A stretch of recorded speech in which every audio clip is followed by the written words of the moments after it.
Hello everybody, we are in our portrait series where we looked at our house. We took a house tour, and after you've built your house, the next thing that you need to do is to build the brooder.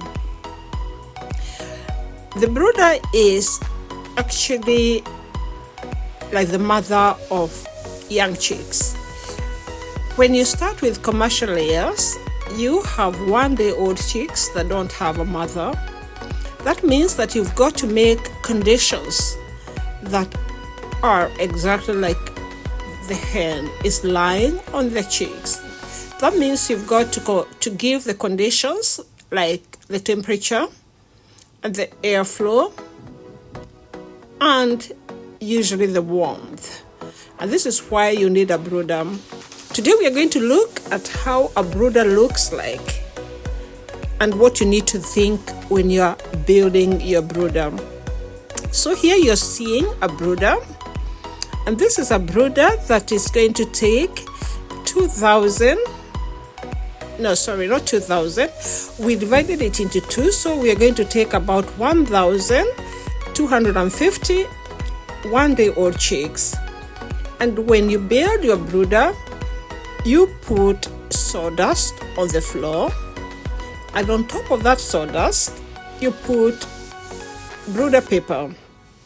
You can buy it as already brooder paper that you buy from the shop, and it's called brooder paper. But you can also put newspapers or any type of paper that you want. For us, we had a lot of cartons, so we chose to lay them on top of the sawdust. And this is what you're seeing. On the side, you put plywood. And the reason that we put plywood is to contain the 1-day-old chicks, because we have so many of them coming, so we'd be able to have them in one space that we can control the temperature, we can control the heat, and also be able to lay these papers. And it's easy to monitor them.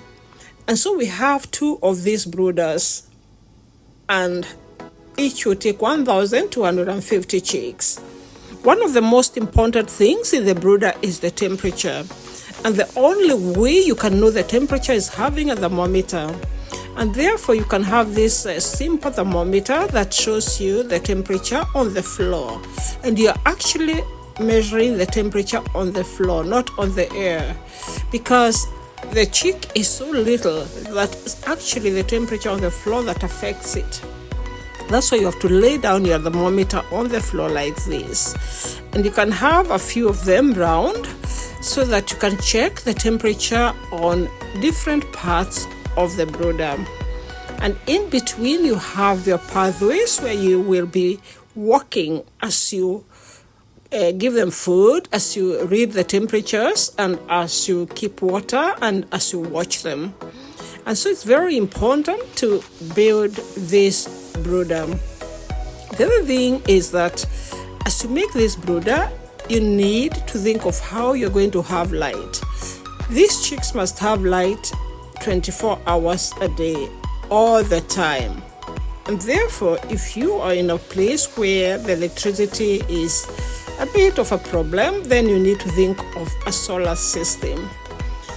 For us, we actually used the electricity, and we used some bulbs that are called energy-saving bulbs, that even if the electricity disappears or cuts off, they are charged and they're on throughout for another maybe 7 to 8 hours. So this was very good for us. And this is the outside of our chicken house, where we've actually used some cement, because we felt it's very good to build it in a way that you are able to clean and to disinfect. And these spaces we're going to use to dry our sawdust and to work. And when we start getting the eggs, this will be a very useful space for us to work on. And it's easier to keep clean all the time. So this we've already cleaned and disinfected, so that when you enter this place, you are really clean, and when our chicks come, we are ready for them. And outside the brooder, you're supposed to shut off the lights, or rather shut off the cord from the outside. So you can see that we have those tarpaulins, which actually keep off all the wind and all the cold from the outside.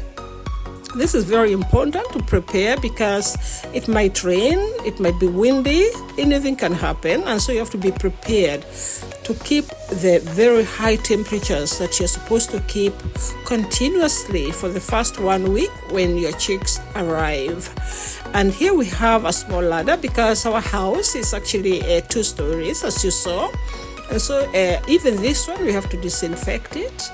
And it has to be stable because we will be going up here with charcoal heaters, and so it's important that it's safe so that we don't fall with the heat. And our house is wooden, so we have to be very careful. And it's important to have a door so that you can close up your chicks so that nobody steals them from you or nothing goes inside there. And it's very important to always step on the disinfectant and change your shoes. And it was easier for us to buy new shoes that we use only in this part of our chicken house. That's in the brooder.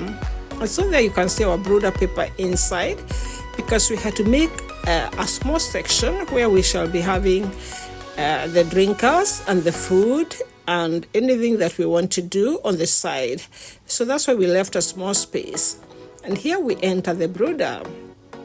And you can see that we have the lights on. We also had those electric heaters that you can buy also, which we used to heat when the temperatures went too low and our charcoal stoves were not ready. Then we'd put them on. Those are the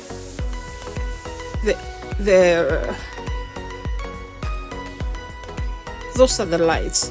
Those are the lights that you're seeing that are facing downwards. And also we have installed our automatic drinkers that are very good if you have so many chicken, because you reduce the work of having to use the manual drinkers. But you can always install those ones later on. You don't have to do it the first time. And so here you can see our temperature is 28. We are supposed to have 35 before the chicks come in. So the night before the chicks come in, or the morning before that, we will have to come in with charcoal stoves and put them inside and make sure that 28 changes to 35. So that's what we'll have to do just a few hours before the chicks arrive. And therefore it's very important for you to have communication with whoever is going to deliver your chicks, so that you know what time they're arriving, so that you can start heating this place days before that, or rather hours before that. One of the other things is that all this place has been disinfected. The sawdust, even these papers, the cartons, we have actually disinfected them. Everything we've wiped, even the lamps and everything with disinfectant. It's very important that this place is as clean as you can have it. It should be sterile and very clean, and that's why we've done that. And so other than that, you can see that the windows are all very sealed. You of course have to leave a little opening for the air to come in, and you'll be very, very okay if you do that. So please just watch this brooder, so that if you want to build a brooder, then this is how it looks like, and this is how you build it. So once you build your chicken house, you have to build your brooder. So please keep on watching in this series of our Kale's Poultry Farm. We shall be seeing also how we receive our one-day-old chicks in our next video. Thank you and enjoy watching our brooders series. Thank you. Bye.